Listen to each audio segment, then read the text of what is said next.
Thank you first and foremost for registering for the event. This is a companion piece to our K through 12 budget benchmarking report, which we came out with last month. But what we're trying to do here and what our goal for this report is to pull out a few insights to give you a little bit more context and other information as we were going through and pulling all the data, pulling all the research for the report. And so we'll be using some of the stats you see in the report, but providing some extra context to those as well. Outside of that, we will also share a few other resources that we think are valuable as you go about and are trying to do better benchmarking for your budgets, as you're trying to get those together and justify them when it comes budget time, which we know we are in right now. So as we get started, let's talk about some of the insights that we're seeing from the K through 12 benchmarking report. First and foremost, introduce myself. My name is Chris Brablick. I am the VP of Marketing at CrowdComfort, but I am also most likely our lead researcher. So I'm always looking at industry trends, specifically in education. We've been looking really deeply into what is happening to operations budgets. In general, I know we're entering a time where budgets are way more constrained than they have been in the past, and making sure that we keep the lights on, making sure that we're efficient with the teams that we're doing, but the daily activities needed to really drive good student achievement, drive attendance, make it so teachers stay and are happy in the environments that they're in. Everything that operations does is really impactful to that core mission of the district. And so this report and what we'll talk about today is really focused on, well, what can we do with those budgets? What are some trends that we're seeing in those budgets, and how can we get probably a little bit more creative than we have needed it to do in the past to be able to do that. And so when we think about that K through 12 budget benchmarking report, if you've read it, great. You're going to see some rehash of some of the things that we take out of the report, but a little bit more color, I think, to how we looked at it and how we did it. If you haven't read it, we'll share a link to that after the presentation and via email. Feel free to share that link with anyone on your team as we go about it. So I think first and foremost, when we started looking at this process, we had a lot of questions. We work with a lot of facility leaders in K through 12. In higher education. And we were looking at ways to be able to better understand how districts are spending their budgets, what they're doing with their staffing, and trying to get better ways to be able to communicate with K through 12 facility leaders and help them communicate to their school boards, to their chief operation officers, to the principals, teachers, and staff about all the things that they're doing on a daily basis to make it a really good learning environment. And so, first and foremost, what I'll say is that there's some really great resources if you want to do more targeted findings on yourself to see how other districts are doing it. So first, I would say, the National Center of Education Statistics has some really, really great data in their ELSI, a table generator here, to be able to pull data from a number of different resources, a number of different data points. And so we use this as the basis of starting to understand general budgets, to understand number of schools, number of students, teachers, around that. Really good, useful tool. It's free. We can share a link to this after the report as well. So maybe something to play around with if you're looking at different demographics. The other thing I will say is, while it's geared towards urban school districts, Managing for Results at Council of Great City Schools has a really good benchmarking report. Again, all of the survey responses are based off of urban school districts. And so there is, a little bit of a kind of slant to those districts, but they have a wealth of information around a lot of different cost items that is worthwhile. I will actually share some findings that we've also used within our report, just because we wanted to also make sure that our report findings were also similarly valid across different data sets. And we actually saw a really good correlation there. So there's a lot of resources here. The other last thing I will say, and to kind of give you an idea on how we ran this report, and we're happy to share this file with you as well if you request it after the event today. But when we look at our sheets, basically, here's kind of what we did. We took a look at the top 105 districts by total number of students pulled from the National Center of Education Statistics and then we started to look at their unique budget pages. So all of this is public information. It's on their websites. We started to look through it, and then we pulled in budget spend items based on categories. Now, what I would say is this is imperfect. It's definitely trends in the right direction in terms of the data here, but not every school district spends a lot of or puts their spend in the same buckets or uses the same terminology to bucket their spend. And so a lot of it had to do some digging, some bringing together data or taking data from different sources and, trying to make it as similar as possible across districts. But I think in general, we are directionally correct with a lot of the data that we've captured on here. But what I would say also is, hey, if you're looking at different school districts or school districts your size,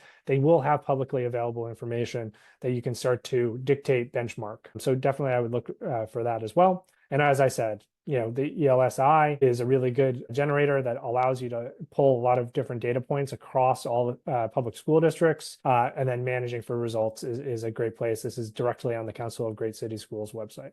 All right, so with that, let's get back to our presentation here. So first and foremost, just know there's a lot of resources in here. I'd use our benchmarking report, but you can also get way more specific. And we'll share these resources after the fact. The other aspect here, and one thing that the National Center of Education Statistics has that's really good is enrollment over time. And so we started to look at states and look at the transition of students from one state to the next. Now, there's a number of different potential factors of why states grew in their student enrollment and why they might have fallen. From some of the research that we've done, while this is the sheer number of it, we've also seen that certain states, based on the age of population, typically that's where kind of Vermont sees a little bit of drop. There's also going to be a drop here in this data if charter schools are a big option in those states. And so we are seeing certain states be really impacted in terms of the public school enrollment.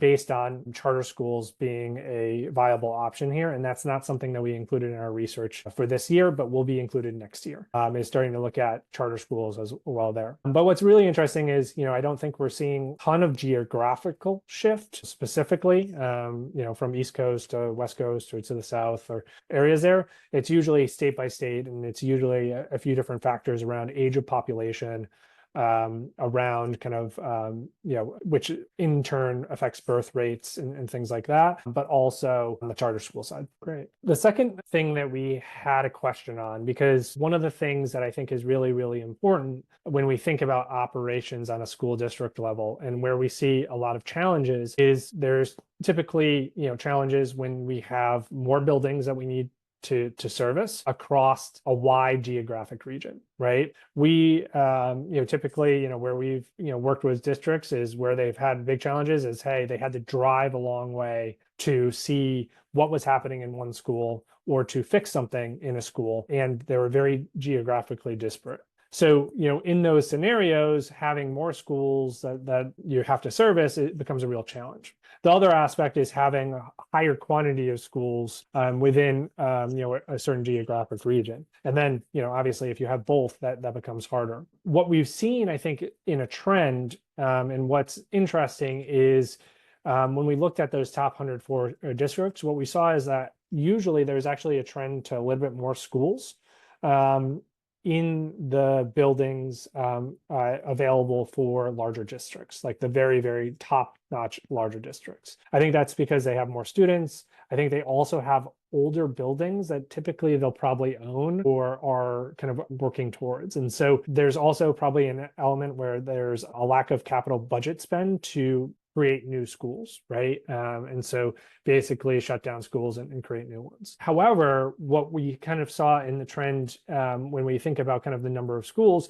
we saw that once you start to get to the mid-sized districts, and again, that's probably about starting around or like on average, like 48,000 students. So it's still a very big district. But when we saw that, they started to actually consolidate and consolidate districts more.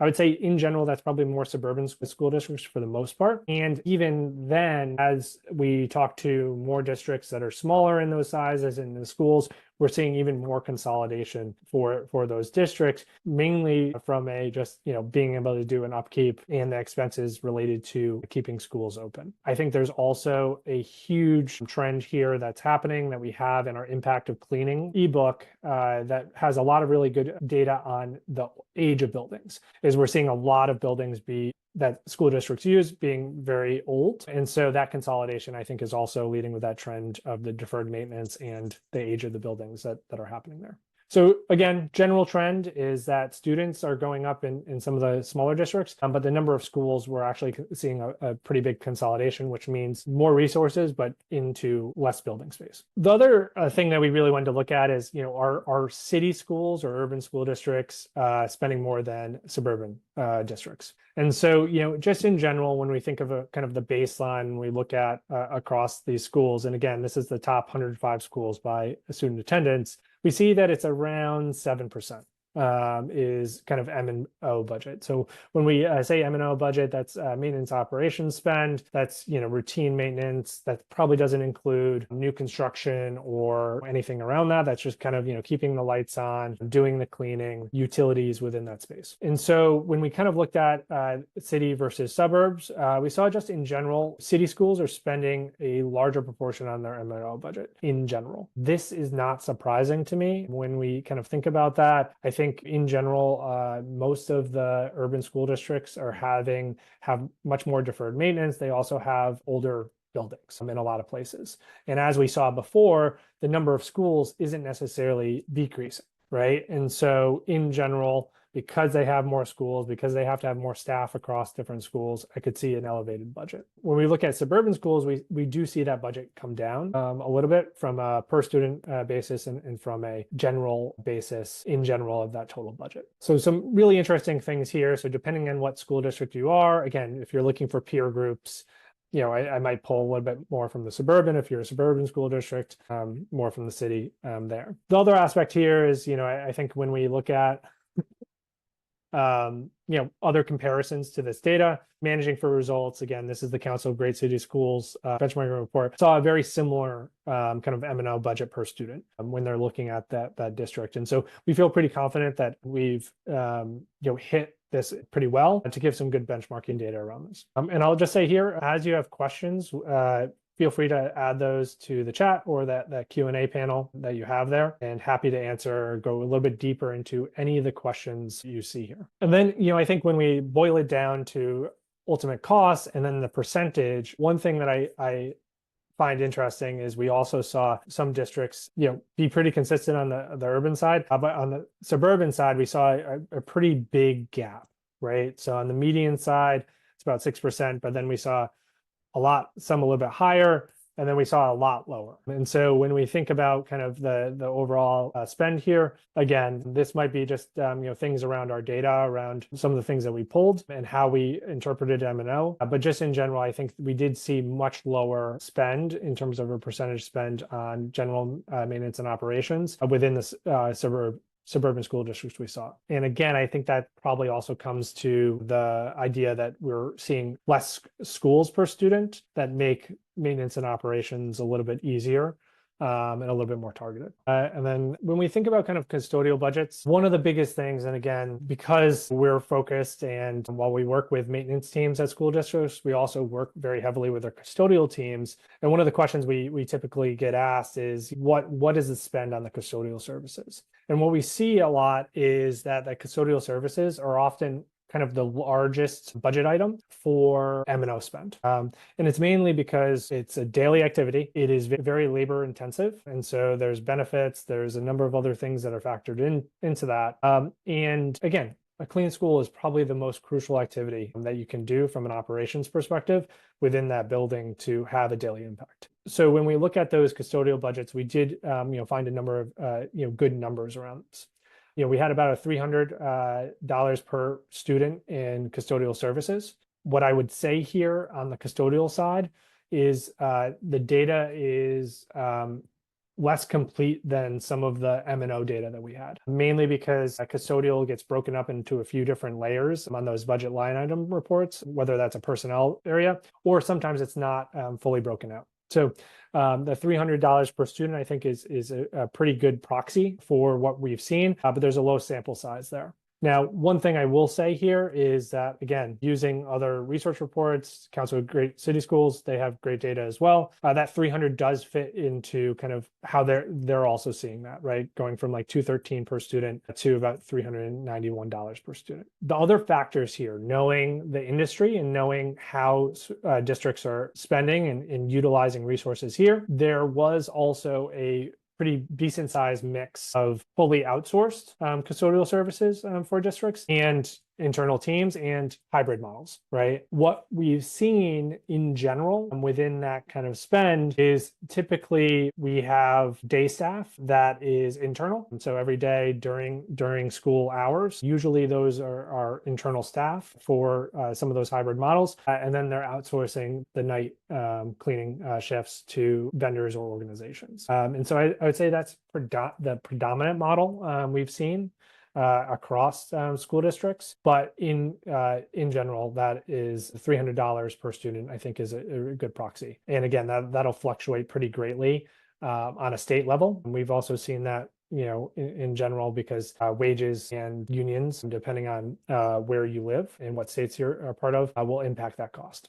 The other aspect here is, you know, on a per square foot basis, 188 is a really good proxy. One thing that we couldn't get terribly well in our research that's publicly available is that square footage data to do some proper analysis on that. I did include the managing for results. Council of Great City Schools, it gives you, you know, kind of a range here, but unfortunately the per square foot was not something that we felt confident in providing. But, you know, I think the big idea here in general that we have a big takeaway is that while we think about custodial services as an area here, we're not tracking it very well. I would say there's only, you know, a handful that are using technology to really track custodial services out of the hundreds that we saw. But utilities is being tracked down to the letter T, right? And it's being tracked very readily, but it's a much smaller spend. It's usually always a smaller spend as of that percentage of a budget. And, you know, I think that's really apparent when you start to look at that Council of Great City School data. And so when we kind of think through kind of the daily activities that we're doing, right?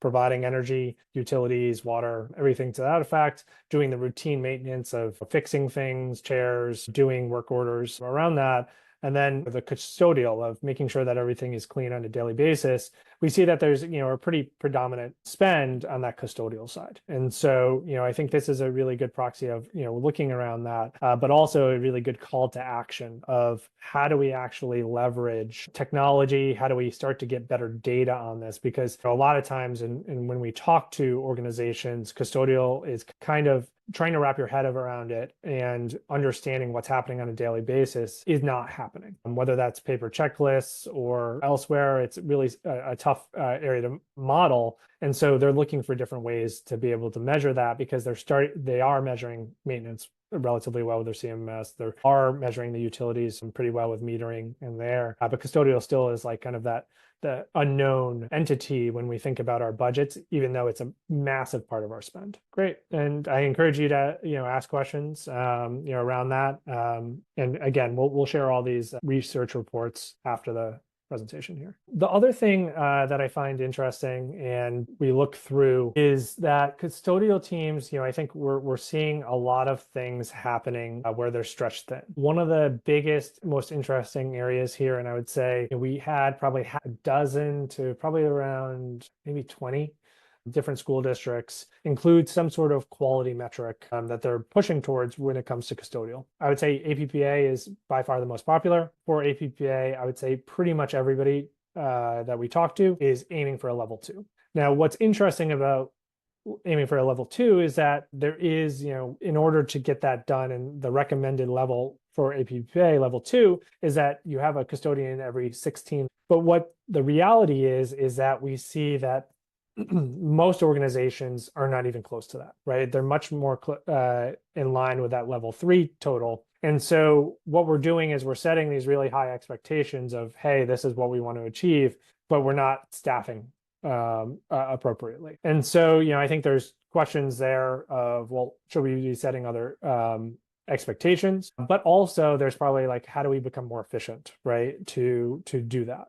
The other aspect here, and where we see this and where it becomes an issue, is there's also a lot of equity concerns when it comes to certain buildings. Where we usually achieve level 2, a level cleanliness, it's typically in our wealthier districts where we've seen it. And when we look at kind of level 3, level 4, it's typically, in some of the more underprivileged areas. And so in general, as we're thinking about this, it's like, how do we start to also measure this in our districts, but also how do we start to staff in a way that makes sense? And one thing I will say that is really interesting is there are also probably peer school districts around your area that you're looking at. And they probably also have a lot of requirements or a lot of interesting ways that they're doing their custodial. And so, these are just two examples. Again, these were public, they're publicly available, but just in terms of how they start to think about how they allocate custodians into their district, a lot of school districts do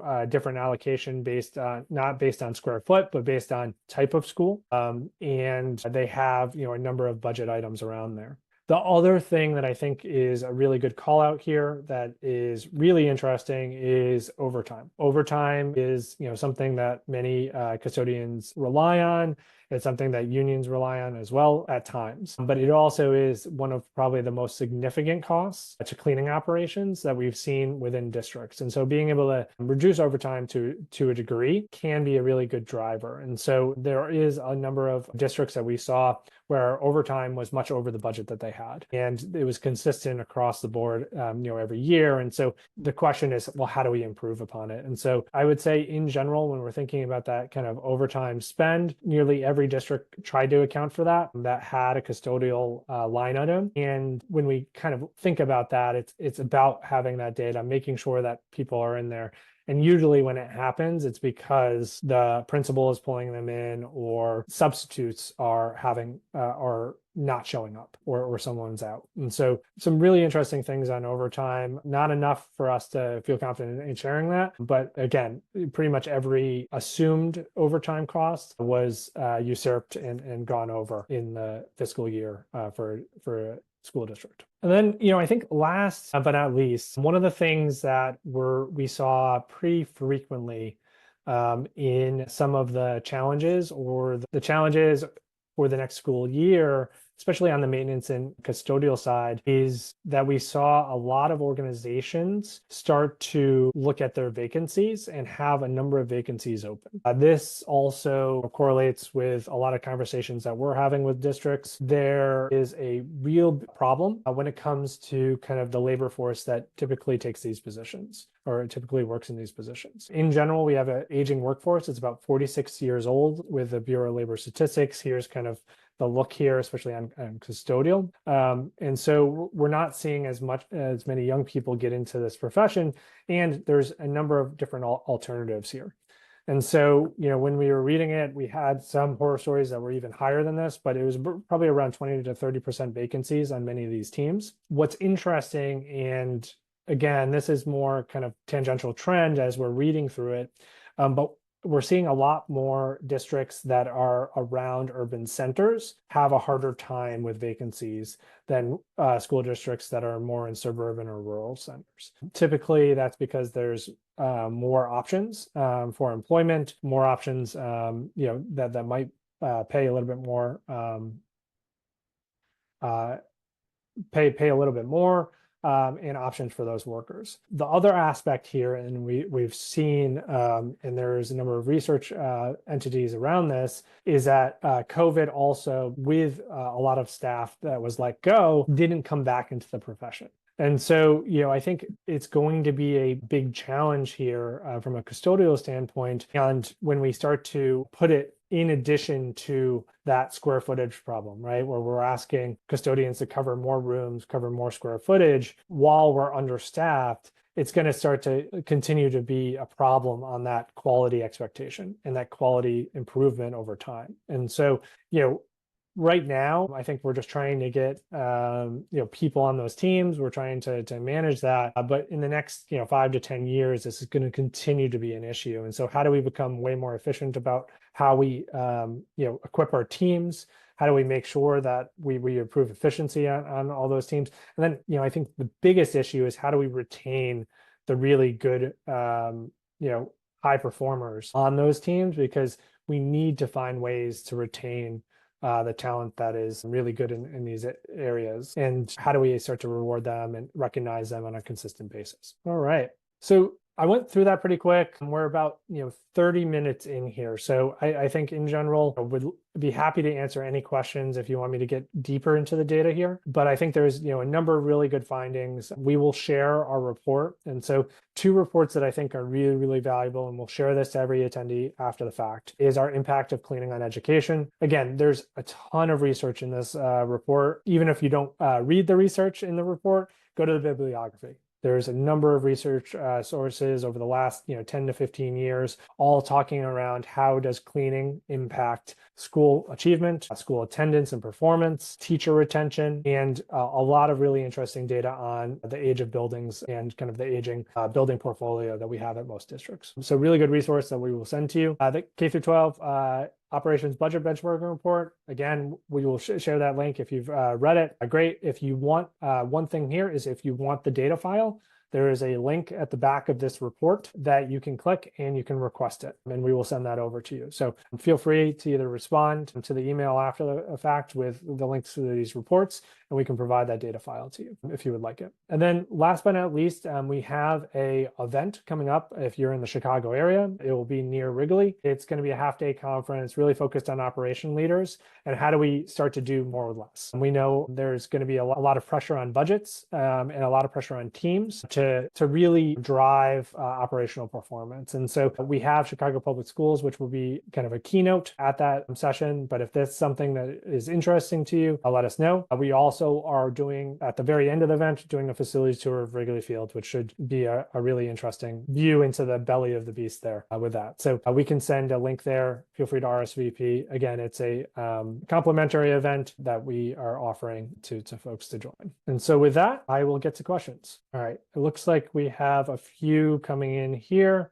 One question they had was on the custodial square footage and how to start to understand what's happening there and recommendations, especially with APA scoring. So in general, APPA is a really good use case. What we're seeing with a lot of different organizations with APPA is that they're either doing one of two things, right? They're getting an outside consultant, which will cost a little bit more of how do we start to measure that quality, or they're doing it themselves with their own kind of paper inspection checklist. One thing I will say here is that we do provide technology that can help digitize some of that process. So if you do have an analog process or something to that effect, but you want to see the data and visualize it more and do more historical views of quality across schools, across buildings, across rooms, we can help you with that. And so APPA, we think is really valuable and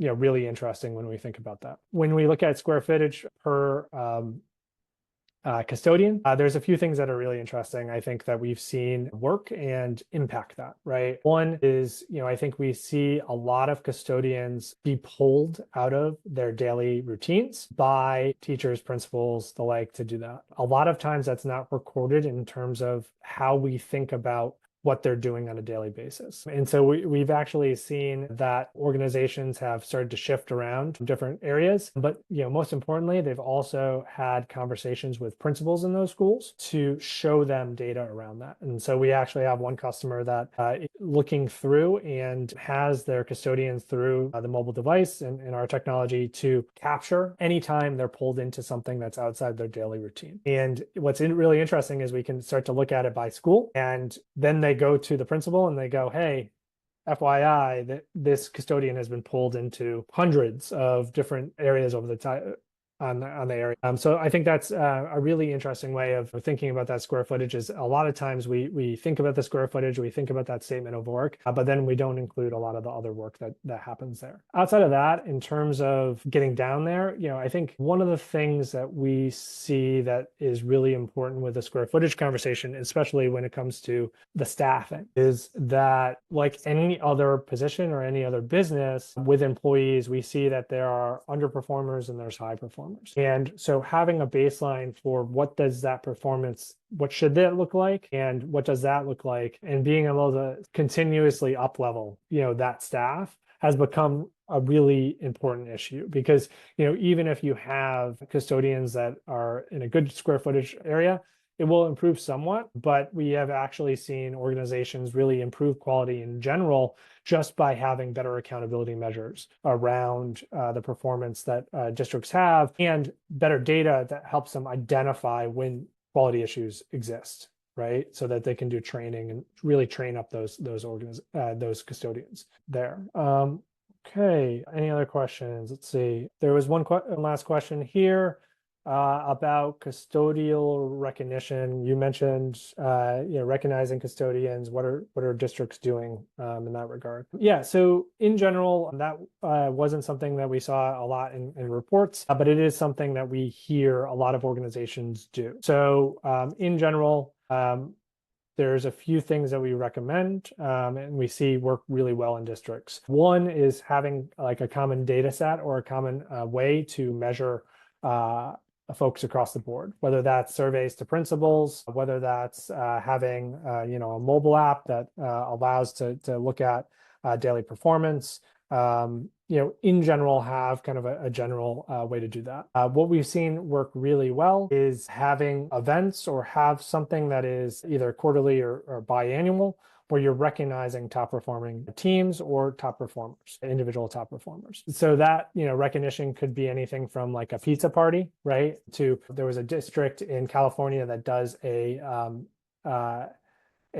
barbecue. And so he roasts this big meat, everybody brings a dish, and then he does some recognition on top of that for some of the top performers there. In other districts, we work with Chicago Public Schools, and in general, we do a quarterly program where we're helping them grab data to recognize top performing teams across the district. And so they're all within each zone that they have. We are able to then recognize the top teams in terms of cleaning performance over time. And so really good way to do that. I highly recommend doing some sort of recognition, whether that's also giving trophies or awards. We've seen other districts do a employee of the year type area there, but definitely a lot of really interesting things that you can do with recognition, because in general, this is a team that typically isn't as recognized as it should be. And I think it's really important that we're consistently building that positive feedback loops to improve retention, which we've seen improve with these programs by about 10 to 15%. Great. And I'll leave it up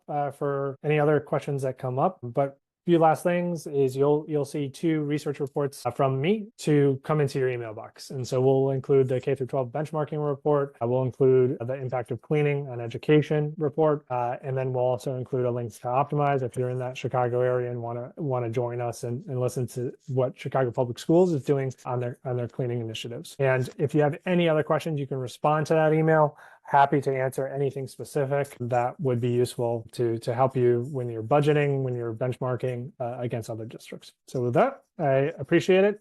Again, as you have questions, let us know, and really appreciate you taking the time.